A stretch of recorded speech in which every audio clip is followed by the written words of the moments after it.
محترم و مکرم سامعین کرام، قربانی سیدنا ابراہیم علیہ الصلاۃ والسلام کی سنت ہے، اور یہ وہ سنت ہے جس کو اللہ تعالیٰ نے قیامت تک کے لیے رکھا ہوا ہے۔ ہر سال عید الاضحیٰ کے موقع پہ 10 ذو الحجہ کو ہم اس سنت پہ عمل کرتے ہیں۔ دنیا بھر میں لوگ جانوروں کو ذبح کرتے ہیں، پوری دنیا میں اس سنت پہ عمل ہوتا ہے۔ نہ صرف جانور ذبح ہوتے ہیں بلکہ اللہ تعالیٰ کی تکبیرات، اللہ تعالیٰ کی کبریائی بڑھائی، تسبیحات، یہ بھی ساتھ ساتھ ہوتا ہے۔ گویا قربانی ابراہیم علیہ الصلاۃ والسلام کا ایک ایسا طریقہ ہے جو پوری دنیا کے لیے مثال ہے۔ یہی وجہ ہے کہ اللہ تعالیٰ نے قرآن مجید میں آخری زمان پیغمبر حضرت محمد رسول اللہ صلی اللہ علیہ وسلم کو بھی یہ حکم دیا، ثم اوحینا الیک ان اتبع ملت ابراہیم حنیفا۔ اے پیغمبر، آپ نے بھی ابراہیم علیہ الصلاۃ والسلام کی اس سنت پہ عمل کرنا ہے، یعنی آپ علیہ الصلاۃ والسلام نے بھی قربانی کرنی ہے۔ قربانی کا جہاں پہ حکم ہوا، اتباع کا حکم ہوا، وہاں پہ ابراہیم علیہ الصلاۃ والسلام کا ایک وصف اللہ تعالیٰ نے بیان کیا، ان اتبع ملت ابراہیم حنیفا۔ وہ ابراہیم جو حنیفی تھے، یکسو تھے، خالصتاً اللہ کو پکارنے والے تھے، وما کان من المشرکین، وہ مشرک نہیں تھے۔ محترم بھائیو، جو بات آپ لوگوں کو سمجھانا چاہتا ہوں وہ یہ ہے کہ نبوی دور میں مشرکین مکہ اپنے آپ کو ملت ابراہیمی پر کہتے تھے۔ اللہ تعالیٰ نے قرآن میں نفی کی، فرمایا تم مشرک ہو، ابراہیم مشرک نہیں تھا۔ تو یہ بات بالکل واضح ہے کہ قربانی کرنے کے لیے جو کہ سنت ابراہیمی علیہ السلام ہے، اس سے پہلے اپنا عقیدہ درست کرنا پڑے گا، اپنا منہج درست کرنا پڑے گا، اپنے آپ کو خالصتاً موحد بنانا پڑے گا اور اقرار کرنا پڑے گا، وما کان من المشرکین، کہ میں مشرکین میں سے نہیں ہوں۔ ابراہیم علیہ الصلوۃ والسلام کی تو پہچان یہ تھی، انہوں نے بتوں کو توڑا تھا، یہ ان کی پہچان ہے، اور اس کی خاطر انہیں آگ کے اندر پھینک دیا گیا۔ تو پیغام ہے ہمارے لیے، سنت ابراہیمی قربانی کرتے ہیں، سب سے پہلے منہج عقیدہ جو ابراہیم علیہ الصلوۃ والسلام کا ہے اس کو اپنانا ہے۔ محترم بھائیو، بات بالکل واضح ہے، اگر عقیدہ صحیح نہیں ہے، قرآن کیا کہتا ہے؟ من عمل صالحا من ذکر او انثی وہو مؤمن۔ جب تک آپ کے اندر عقیدہ نہیں ہے، آپ ایمان والے نہیں ہیں، اور جب تک آپ ایمان والے نہیں ہیں، جتنی مرضی نیکیاں کر لیں کوئی ثواب نہیں۔ عقیدہ ابراہیمی ہو، توحید ہو، خالصتاً توحید ہو، اور اس کے بعد قرآن یہ کہتا ہے آپ عمل کریں، فَلَنُحْيِيَنَّهُ حَيَاةً طَيِّبَةً، اللہ آپ کی زندگی کو بابرکت بنا دے گا، حیات طیبہ بنا دے گا، پاکیزہ زندگی بنا دے گا۔ اگر آپ توحید کو اپنا لیں، نیک عمل کریں، آپ کی زندگی بابرکت ہو جائے گی۔ وَلَنَجْزِيَنَّهُمْ أَجْرَهُمْ بِأَحْسَنِ مَا كَانُوا يَعْمَلُونَ۔ عقیدہ درست کرنے کے بعد اللہ تعالیٰ فرماتے ہیں پھر قربانی کرو، ہم تمہاری قربانی قبول بھی کریں گے اور تمہیں نیک عمل کا بدلہ بھی دیں گے۔ تو پہلی بات یہ سمجھ لیں کہ قربانی کرنے سے پہلے اپنے عقیدے کی اور باطل نظریات کی، شرک یا عقائد کی قربانی کرنی پڑے گی آپ کو۔ ابراہیم علیہ الصلوۃ والسلام نے دیکھیں، آپ اللہ تعالیٰ کی خاطر، بات تو اللہ کے لیے ہے نا، کام تو اللہ کے لیے ہم نے کرنا ہے، قربانی بھی اللہ کے لیے، ہمارا سارا کچھ اللہ کے لیے۔ آپ اللہ کے لیے کوئی چیز چھوڑ دیں، سیرت ابراہیم علیہ الصلوۃ والسلام ہمیں یہ پیغام دیتی ہے، اللہ آپ کو نعم البدل ضرور عطا کرے گا، ضرور۔ ابراہیم علیہ الصلوۃ والسلام نے گھر چھوڑا تھا باپ کا، مشرک تھے نا، چھوڑ دیا۔ اللہ نے کیا دیا؟ اللہ نے وہ بیٹے دیے جو پیغمبر تھے۔ ابراہیم علیہ الصلوۃ والسلام شرک کو چھوڑا، آگ میں چلے گئے، کیا ہو جائے گا؟ آپ اللہ نہ کرے اگر کوئی آپ کی زندگی میں شرک ہے، آپ اس کو چھوڑ دیں، کیا ہو جائے گا؟ دنیا تنگ کرے گی، پریشان کرے گی، تکلیف دے گی، آپ کو برادری سے نکال دیا جائے گا، محلے داری سے نکال دیا جائے گا، تو کیا ہوگا؟ ابراہیم علیہ السلام آگ میں گئے، صحیح آگ، فزیکلی آگ جو جلا دینے والی ہے، انہوں نے صرف نکالا نہیں، اٹھا کے آگ کے اندر پھینکا۔ اللہ تعالیٰ نے وہاں سے ابراہیم علیہ السلام کو بچایا تھا۔ تو من ترک للہ شیئا عوضہ اللہ خیرا منہ، آپ اللہ کے لیے کچھ قربان کرے تو صحیح، اپنا باطل عقیدہ اللہ کے لیے قربان کر دے۔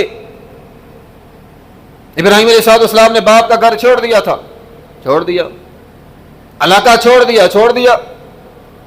اللہ تعالیٰ نے قرآن میں نقشہ کھینچا ہے، اللہ تعالیٰ فرماتے ہیں قال اراغب انت عن آلہتی یا ابراہیم لئن لم تنتہ لارجمنک وہجرنی ملیا، باپ نے یہ کہا تھا میں تجھے گھر سے بے گھر کر دوں گا۔ آگے چل کر اللہ تعالیٰ فرماتے ہیں فلما اعتزلہم وما یعبدون من دون اللہ، جب وہ اپنے اس شرکیہ عقائد رکھنے والے باپ سے اور اپنی شرکیہ عقائد رکھنے والی قوم سے جب ابراہیم علیہ السلام الگ ہوئے، وَوَهَبْنَا لَهُ إِسْحَاقَ وَيَعْقُوبَ وَكُلًّا جَعَلْنَا نَبِيًّا، بیٹے نہیں دیے، نبی بیٹے دیے ہم نے۔ یار وہ عقیدہ مشرکانہ چھوڑ کر دیکھو تو صحیح، کوئی چیز اللہ کے راستے میں اللہ کی خاطر قربان کر کے دیکھے تو صحیح، اللہ آپ کو اس کا نعم البدل ضرور دے گا۔ نبی علیہ السلام نے مکہ شہر چھوڑا تھا، شرک ہوتا تھا وہاں پہ، بیت اللہ میں 360 بت تھے، آپ علیہ السلام نے چھوڑ دیا۔ مکہ میں کیا تھا؟ آپ پہ ظلم ہوتا تھا، اصحاب پہ ظلم ہوتا تھا، اللہ نے کیا دیا؟ مدینہ شہر، نہ صرف شہر، مدینہ شہر کی بادشاہت، حکمرانی دے دی۔ کتنی مثالیں ہیں۔ یوسف علیہ السلام ایک ملک کے بڑے وزیر کی بیوی نے اپنے آپ کو پیش کر دیا، ایک عورت نے اپنی عزت کو یوسف علیہ السلام کے لیے پیش کر دیا۔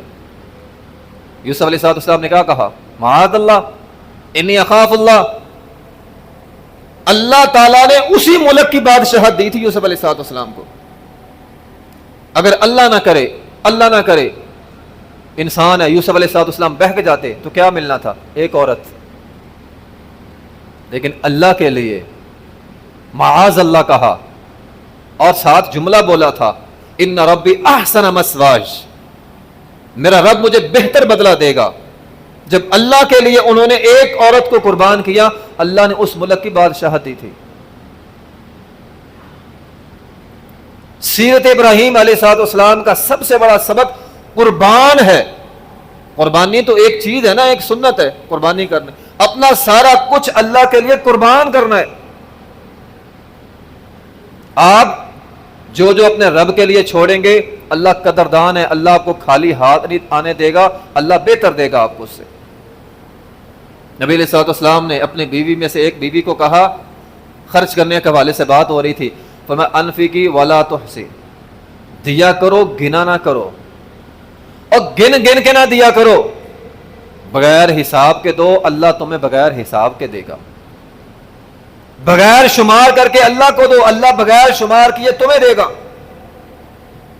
بات تو قربانی کی ہے۔ چلیں ایک مثال سے سمجھتے ہیں بات۔ ایک بندہ ہے، نوکری کرتا ہے، کاروبار کرتا ہے، کوئی بھی بزنس کرتا ہے، اس کی ماہانہ آمدنی 2 لاکھ روپے،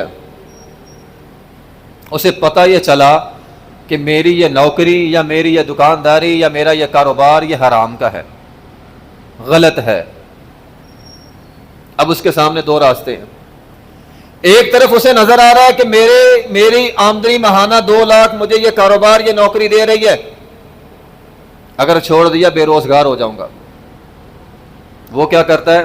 مثال کے طور پر اللہ کے لیے چھوڑ دیتا ہے، میرا یہ کاروبار میری یہ نوکری حرام کی تھی، اس کو میں اللہ کی خاطر چھوڑ رہا ہوں۔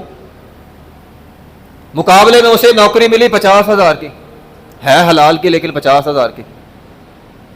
اب ایک طرف 2 لاکھ تھا، ایک طرف 50,000، بظاہر گھاٹے کا سودا ہے۔ لیکن سکے کا دوسرا پہلو کیا ہے؟ 2,00,000 تھا، 7 بیماریاں تھیں، 2,00,000 تھا، 7 پریشانیاں تھیں، 2,00,000 تھا، 7 گھریلو جھگڑے تھے، مسائل تھے، مصائب تھے، راتوں کو نیند نہیں آتی تھی، گولیاں کھا کے سوتا تھا. اب 50,000 ہے، گھر کا ماحول بھی صاف ستھرا ہے، لڑائیاں بھی زیادہ نہیں ہیں، جھگڑے بھی نہیں ہیں، بیماریاں بھی زیادہ نہیں ہیں. تو فائدہ ہوا کہ نقصان ہوا؟ فائدہ ہوا بندے کا. بندہ کہتا ہے حادثے کے اندر، اللہ نہ کرے کسی کے ساتھ حادثہ ہو جائے، میں تو بطور مثال کے بات کر رہا ہوں، اللہ نہ کرے کسی کے ساتھ حادثہ ہو جائے، بندے کی ٹانگ ٹوٹ جائے، وہ کہتا ہے میں 10 لاکھ دے کر آپریشن کروا کے اپنی ٹانگ ٹھیک کروائی ہے. اور بھائی میرے پاس 10 لاکھ تھا تو میں نے دیا، وہی بات نہیں، میرا کاروبار ہی غلط ہے نا. 10 لاکھ تھا تو دیا تو ٹانگ ٹھیک ہوئی. اور بھائی تو حلال کا کاروبار کر، تیرا حادثہ ہوتا ہی نہ، تجھے یہ پریشانی آتی ہی نہ. تو اللہ کے لیے کچھ قربان کر کے دیکھ تو صحیح. اللہ کے لیے گناہ کا ارادہ کیا تھا، اللہ کے لیے چھوڑ دے، اللہ کے لیے چھوڑ دے. وہ مشہور واقعہ، 3 لوگ اور غار میں پھنسے تھے. ان میں سے ایک نے کیا کہا تھا کہ میری ایک غالباً چچا زاد بیٹی تھی، اس کی بہن تھی، اس کی چچا زاد تھی، اس نے اس کو بہکا لیا، وہ بیچاری مجبور تھی. کہا پیسے تب دوں گا جب میرے ساتھ تو اپنا تعلق قائم کرے گی. جب وہ اس کے ساتھ الگ ہوا، اس نے کہا انی اخاف اللہ، اللہ سے ڈر جا، اللہ سے ڈر جا. کہا اللہ سے ڈر گیا. گناہ کرنے پر قادر تھا، اللہ کے لیے اس نے چھوڑا. اللہ کو نیکی اتنی پسند آئی، اللہ نے اسے مصیبت سے نکال دیا. بات یہ ہے کہ آپ اللہ کے لیے کچھ قربان کریں، کچھ قربان کریں، اللہ آپ کو خالی ہاتھ نہیں آنے دے گا. ابن عمر رضی اللہ تعالی عنہ جا رہے تھے، راستے میں ایک چرواہا ملا. بات لمبی ہے لیکن میں مختصر کرتا ہوں. چرواہا ملا، کہا اپنی ایک بکری مجھے دے دو. اس نے کہا جی نہیں. کہا میں پیسے دیتا ہوں، تیری ایک بکری کے پیسے دیتا ہوں، اتنا بڑا ریوڑ ہے، ایک بکری مجھے دے دو. کہا یہ میری نہیں ہے، مالک کوئی اور ہے. تو کہا پھر کیا ہے؟ اتنے بڑے ریوڑ میں سے ایک بکری مجھے دے دو، مالک کو کہہ دینا کہ ایک بکری بھیڑیا کھا گیا تھا، تو کیا فرق پڑتا ہے؟ اب دیکھیں نا، ہمارے یہاں کے آج کا معاشرہ ہوتا تو پیسے آنا ہی تھے نا، ایک بکری کا 50,000 یا لاکھ روپے آنا ہی تھا، تو بے ایمان ہو جانا تھا. کہا نہیں دوں گا. اللہ کے لیے ایک بکری کی قیمت چھوڑی ہے. عین اللہ، اللہ دیکھ رہا ہے، مالک نہیں دیکھ رہا، اللہ دیکھ رہا ہے. آج معاشرے میں کہتے کوئی بات نہیں، خیر ہے، کوئی دیکھ تو نہیں رہا، بس ٹھیک ہے کام کرو. میں بڑا ماہر ہوں فراڈ کرنے میں، بڑا دنا ہوں، بڑا عقل مند ہوں. چرواہا کہتا ہے نہیں، مالک نہیں دیکھ رہا، بات تیرے میرے درمیان ہے، لیکن اللہ دیکھ رہا ہے. اللہ کی رضا کے لیے ایک بکری کی قیمت چھوڑی. ابن عمر رضی اللہ تعالیٰ کو ادا پسند آئی، مالک کو تلاش کیا، مالک کو کہا یہ غلام میں نے خریدنا ہے، غلام کو خریدا، آزاد کر دیا. ایک طرف ایک بکری کی قیمت تھی، دوسری طرف کیا ملا؟ آزادی مل گئی. وہ تو غلام تھا، وہ تو پابند تھا. بھئی آپ اللہ کے لیے کچھ قربان تو کریں. 20 مثالیں ہیں. آپ اللہ کے لیے کوئی چیز قربان کریں. اللہ قدردان ہے، اللہ آپ کو اس کا نعم البدل ضرور عطا کرے گا، نعم البدل ضرور عطا کرے گا. ابراہیم علیہ السلام بیٹے کو کہا تیرے گلے پر چھری چلانی ہے. بطور اللہ تعالیٰ نے آزمائش کی. فلما اسلم وتلہ للجبین، جب وہ اپنے بیٹے کو قربان کرنے کے لیے تیار ہو گئے، وَنَادَيْنَاهُ يَا ابراہیم. یار منظر آپ نوٹ کریں، اللہ آواز دے رہا ہے. اللہ کی آواز آنا معمولی بات ہے؟ اپنے بیٹے کو قربان کرنے کے لیے تیار ہوئے، اللہ نے آواز دی، اللہ نے پکارا. ذرا تصور کریں مجھے اور آپ کو، اللہ آواز دے رہا ہے نام لے کر، او میرے بندے، او ابراہیم. کتنی بڑی سعادت ہے.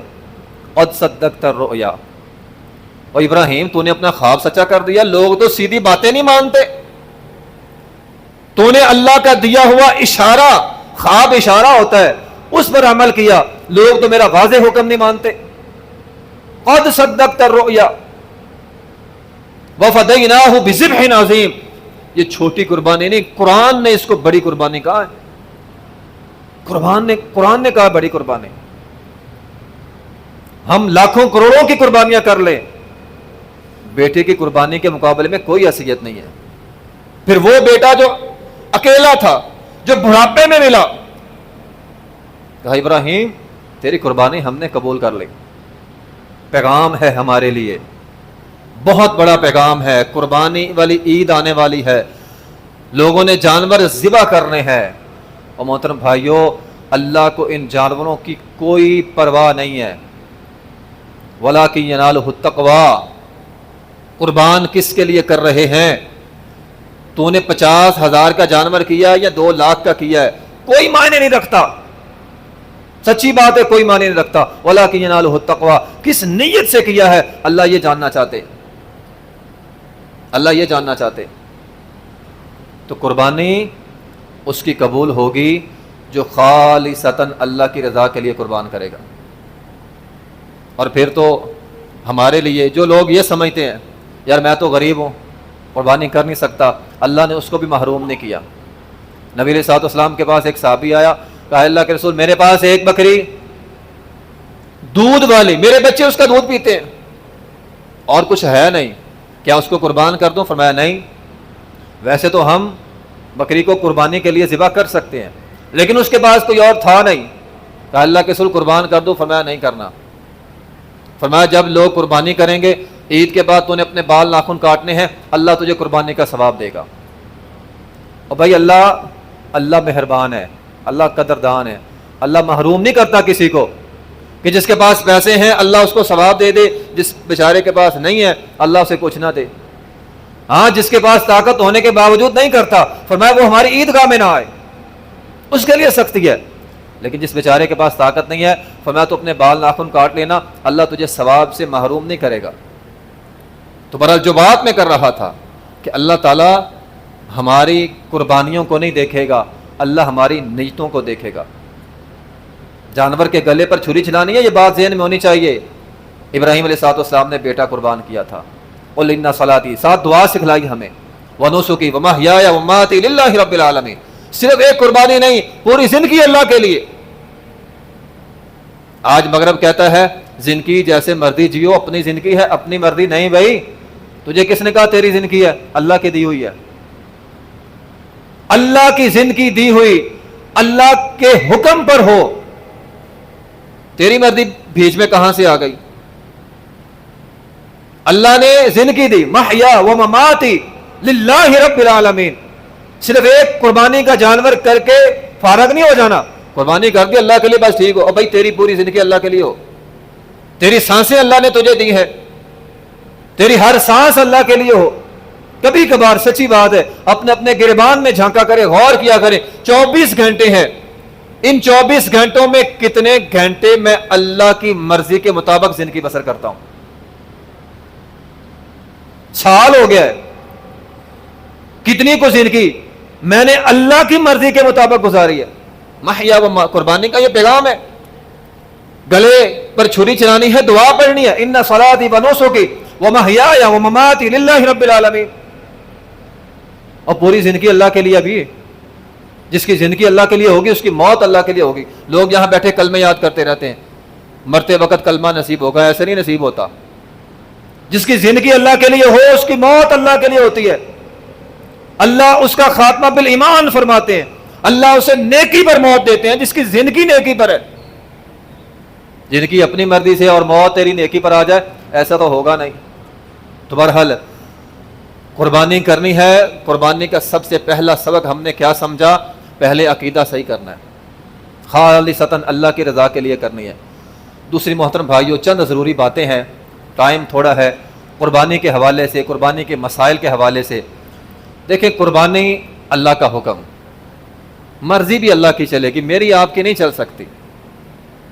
اللہ کے رسول صلی اللہ علیہ وسلم نے جو احکامات دیے ہیں آپ اس کے علاوہ اگر قربانی کرتے ہیں کوئی فائدہ نہیں۔ حکم اللہ کا اور اس کے رسول کا چلے گا، تیرا میرا نہیں چل سکتا۔ نبی علیہ الصلوۃ والسلام نے قربانی کے حوالے سے جو بنیادی باتیں بتائی ہیں کم از کم فرمایا، ایک حدیث میں ہے جانور 2 دونتوں والا ہونا چاہیے، دوندا ہو، لا تذبحوا الا مسنہ. یہاں باہر چلے جائیں منڈی میں وپاری مفتی بنے ہوتے ہیں اور یہ بھی لگ جائے گا، یہ بھی لگ جائے گا، یہ بھی لگ جائے گا، ایسے ہی لگ جائے گا. وہ بھائی جب اللہ کے رسول صلی اللہ علیہ وسلم نے فرما دیا لا تذبحوا الا مسنہ، لا کے ساتھ نفی کی، دوندے کے علاوہ لگتا نہیں ہے، پھر کیسے لگ جائے گا؟ کیسے لگ جائے گا؟ اور بھائی جس کے 2 دانت نہیں ہے کم از کم حد ہے، ہاں جس کے 4 ہو جائیں ٹھیک ہے، 6 ہو جائیں ٹھیک ہے، کم از کم کیا ہے 2 دانت، زیادہ سے زیادہ کیا ہے؟ نبی علیہ الصلوۃ والسلام نے فرمایا ایسا بوڑھا نہ ہو جس کی ہڈیوں کے اندر مکھ نہ ہو. کم کی حد بھی بتا دی، زیادہ کی حد بھی بتا دی، درمیان والے سارے ٹھیک ہے. ہاں ایک صورت ہے نبی علیہ الصلوۃ والسلام کی حدیث کے مطابق فرمایا قربانی میں جانور مل نہیں رہے، پھر 1 سال کا جزا، جس کو 1 سال کا کہتے ہیں دمبا، بھیڑ کی نسل میں سے ہو، وہ بھی اس صورت میں جب جانور مل نہ رہے ہوں. جب باقی جانور آسانی سے مل رہے ہیں پھر وہ بھی نہیں لگتا، پھر اس کے لیے بھی 2 دانتوں والا ہونا ضروری ہے. ایک تو یہ بات ہے. دوسرا نبی علیہ الصلوۃ والسلام نے کچھ عیب بیان کیے ہیں. مثال کے طور پر آپ علیہ الصلوۃ والسلام کی حدیث ہے ایسا اندھا جانور جس کا اندھا پن واضح ہو، ایسا لنگڑا جانور جس کا لنگڑا پن واضح ہو، اور پھر نبی علیہ الصلوۃ والسلام نے فرمایا ایسا کمزور جس کی ہڈیوں کے اندر مکھ نہ ہو، ایسا مریض جس کی بیماری واضح ہے، بالکل لاغر ہے، بیماری واضح ہے، وہ جانور نہیں لگتا. اس لیے نبی علیہ الصلوۃ والسلام نے فرمایا کان کے حوالے سے فرمایا جانور کی آنکھیں کان غور سے دیکھنا. حدیث کے الفاظ ہیں شرقا غربا مقابلہ مدابرہ، حدیث کے الفاظ آتے ہیں جس کا کان اوپر سے نیچے سے آگے سے پیچھے سے کٹا ہوا ہے یا گول سوراخ ہے، چیرا ہوا ہے، وہ جانور قربانی پہ نہیں لگتا. یہ میری باتیں نہیں، یہ میری لگائی ہوئی پابندی نہیں ہے. یہ بھی لگ جائے گا، یہ بھی لگ جائے گا، یہ بھی لگ جائے گا. ہاں سینگ کے متعلق نرمی ہے. نبی علیہ الصلوۃ والسلام کی ایک حدیث میں ہے اگر تو سینگ سارا ہی ہے ختم ہے، سارا ہی اکھاڑ دیا گا پھر نہیں لگے گا. اگر معمولی سا تھوڑا بہت سینگ بعض اوقات رگڑنے سے ختم ہو جاتا ہے تو اس کی جو ہے وہ گنجائش موجود ہے. پھر خصی جانور کے حوالے سے نبی علیہ الصلوۃ والسلام نے 2 مینڈے ذبح کیے تھے، دونوں خصی تھے. جانور کا خصی ہونا عیب نہیں ہے. اسی طرح آج ایک بندے نے مسئلہ پوچھا وہ جانور جو نہ نر ہے نہ مادہ ہے، جس کو ہم اپنی زبان کے اندر خسرا کہتے ہیں، اگر جانوروں کی نسل میں سے کوئی ایسا جانور ہے اس کی قربانی ہو جائے گی. جب خصی کی ہو گئی ہے جس کو ہم خصی کرتے ہیں تو جو اللہ کی طرف سے ایسا جانور ہے نہ نر ہے نہ مادہ ہے اس کی بھی لولا ہو جائے گی. تو ایسے جانور کی قربانی جو ہے وہ ہو جائے گی. اور یہاں یہ بات یاد رکھیے گا یہ جو عیب ہے نا یہ قربانی جب کرنی ہے نا اس وقت نہ ہو. مثال کے طور پر ایک بندے نے جانور خریدا، خریدنے کے بعد عیب پڑ گیا تو اگر اس کے پاس طاقت موجود ہے وہ نیا جانور لے. اب یہ نہ کہے کہ جب میں نے خریدا تھا تب تو ٹھیک تھا بعد میں پڑا. نہیں بھائی، جہاں بھی حدیث کے اندر الفاظ ہے فرمایا ذبح کرتے وقت یہ چیزیں نہ ہوں، یہ عیب نہ ہو جب ذبح کرنا ہے. اگر اس کے پاس بیچارے کے پاس طاقت ہی نہیں ہے پھر تو اس کا وہی حکم ہے جس کے پاس طاقت نہیں ہے پھر وہ کر لے، اللہ تعالیٰ قبول کرے گا. لیکن اگر کسی کے پاس طاقت ہے تو وہ نیا جانور لے کر کرے گا. اسی طرح محترم بھائیوں بعض لوگوں کو اللہ تعالیٰ نے طاقت زیادہ دی ہوتی ہے، ایک کی بنسبت 2 4 5 6 قربانیاں وہ کر سکتے ہیں. ایسے لوگوں کے لیے نبی علیہ الصلوۃ والسلام کے حدیث کے مطابق عمل یہ بہتر ہے وہ اپنے لیے بھی قربانی کریں، 1 2 3 4 جتنی مرضی کرنی ہے کریں، لیکن غرباء کے لیے الگ سے قربانی کریں. اور میں خاص طور پہ یہاں پہ تذکرہ کروں گا غزہ فلسطین کے حوالے سے. اگر آپ کو اللہ تعالیٰ نے طاقت دی ہے آپ اپنی قربانی کرتے ہیں، جی بسم اللہ کریں. آپ کے پاس طاقت ہے غزہ کے لیے قربانی خریدیں. اور پھر اگر کوئی بندہ ایسا ہے اکیلا خرید نہیں سکتا 2 4 دوست مل جائیں، تعاونوا علی البر والتقوی کے تحت یہ انشاءاللہ اسے ثواب ملے گا. نیکی کے کام میں مل جل کر نیکی کا کام کرنا باعث خیر ہوتا ہے. اگر 2 4 لوگ مل کر بھی کسی غریب کو یا خاص طور پہ غزہ فلسطین کے حوالے سے ایک قربانی کے پیسے جمع کر کے دیتے ہیں انشاءاللہ سب کو اس کا ثواب ملے گا. اور یہ کرنا چاہیے اگر کسی کو اللہ تعالیٰ نے طاقت دی ہے. اسی طرح جو لوگ زیادہ قربانیاں کرتے ہیں ان کے لیے ایک اور بات بھی ہے. مثال کے طور پر ایک بندہ کہتا ہے میں نے گائے ذبح کرنی ہے پوری، تو وہ نیت کرے کہ میں نے پوری گائے پورے گھر والوں کی طرف سے کرنی ہے. ہمارے یہاں یہ ہوتا ہے یہ ایک حصہ میرا ہے، ایک میری بیوی کا ہے، ایک بچے کا ہے، ایک ماں کا ہے، ایک دادی کا ہے. طریقہ تو یہ ٹھیک ہے لیکن بہتر نہیں ہے. آپ نے ایک ایک قربانی سب کو دے دی. اگر آپ وہی حصہ اس نیت سے کریں کہ پوری گائے پورے گھر والوں کی طرف سے سب کو 7 حصوں کا ثواب ملے گا، تو کون سا طریقہ بہتر ہوا؟ سب کو شامل کریں اس قربانی میں. ہاں اگر الگ الگ بھائی ہیں، اپنا الگ الگ کاروبار کرتے ہیں، پھر ٹھیک ہے، اپنا اپنا حصہ جو ہے وہ الگ لے سکتے ہیں، الگ نام لگا سکتے ہیں. تو بہرحال قربانی اگر کسی نے زیادہ کرنی ہے تو سب کو، پورے گھر والوں کو شامل کرے. اسی طرح یہ جو گائے کے 7 حصے ہوتے ہیں یہ زیادہ سے زیادہ ہے. 5 لوگ بھی گائے ذبح کر سکتے ہیں، 6 بھی کر سکتے ہیں، 3 لوگ بھی کر سکتے ہیں. 3 لوگ مل کر پیسے ڈالیں، پوری گائے ذبح کریں اور گوشت آپس کے اندر بانٹ لیں، کوئی مسئلہ نہیں ہے. لوگ پریشان ہو جاتے ہیں وہ جو حصے کیسے کرنے ہیں. ایک لازمی ہے، 7 لوگ شامل ہونا زیادہ سے زیادہ ہے. کم جتنے مرضی ہو جائیں، اکیلا بندہ بھی کر سکتا ہے، 2 لوگ 3 لوگ 4 لوگ مل کر جو ہے وہ ذبح کر سکتا ہے. اسی طرح محترم بھائیوں 1-2 باتیں اور ہیں فوت شدگان کے حوالے سے. محترم بھائیوں دیکھیں شریعت کا معاملہ ہے، میری تیری بات تو ہے نہیں. نبی علیہ الصلوۃ والسلام سے کوئی ایک بھی حدیث ایسی نہیں ملتی کہ آپ نے کسی فوت شدہ کی طرف سے الگ سے قربانی کی ہو. وہ جو ایک حدیث آتی ہے نا، نبی علیہ الصلوۃ والسلام نے ذبح کیا جانور اور آپ نے فرمایا اللہ میری طرف سے، میری امت کی طرف سے اس کو قبول فرما، وہ قبولیت کی دعا ہے. ورنہ نبی علیہ الصلوۃ والسلام کی بیوی حضرت خدیجہ آپ اس سے بڑا پیار کرتے تھے. حضرت عائشہ رضی اللہ تعالیٰ فرماتی ہیں کہ جب نبی علیہ الصلوۃ والسلام کے گھر میں کوئی چیز آتی آپ حضرت خدیجہ کی سہیلیوں کو یاد رکھتے تھے اور کہا کرتے تھے ان کو ان کے گھروں میں یہ چیز پہنچاؤ. ہمارا پیغمبر تو ہر خوشی کے موقع پہ اپنی بیوی حضرت خدیجہ کو یاد رکھتا تھا، قربانی کیوں نہ کی؟ نہیں کی. ویسے صدقہ و خیرات آپ نے کرنا ہے فوت شدگان کی طرف سے، وہ ایک الگ مسئلہ ہے، وہ آپ کر سکتے ہیں، لیکن بطور خاص قربانی کرنا الگ سے میت کے لیے یہ جو ہے وہ درست نہیں ہے. بہرحال قربانی کرنی ہے. نبی علیہ الصلوۃ والسلام نے فرمایا قربانی عید کی نماز کے بعد کرنی ہے. آپ علیہ الصلوۃ والسلام جا رہے تھے، راستے میں ایک جانور ذبح ہو رہا تھا، آپ نے فرمایا یہ گوشت ہے، قربانی نہیں ہے. اور اس کا مطلب دوسرا کیا ہے؟ ایک قربانی میں 7 حصے ہیں، جب تک 7 لوگ جو اس قربانی میں شامل ہیں وہ عید نہیں پڑھ لیتے آپ قربانی نہیں کر سکتے. ایک جگہ عید پہلے ہوتی ہے، ایک بندہ جاتا وہاں سے عید پڑھ کے آ جاتا، باقی ابھی سارے رہتے ہیں، تو وہ جانور ذبح نہیں کر سکتا جب تک اس میں شامل سبھی لوگ عید کی نماز نہ پڑھ لیں. تو یہ مختصر سے قربانی کے مسائل تھے. تو ہمیں کوشش کرنی چاہیے قربانی نبی علیہ الصلوۃ والسلام کی سنت کے جو ہے وہ مطابق کریں. وآخر دعوانا الحمدللہ رب العالمین.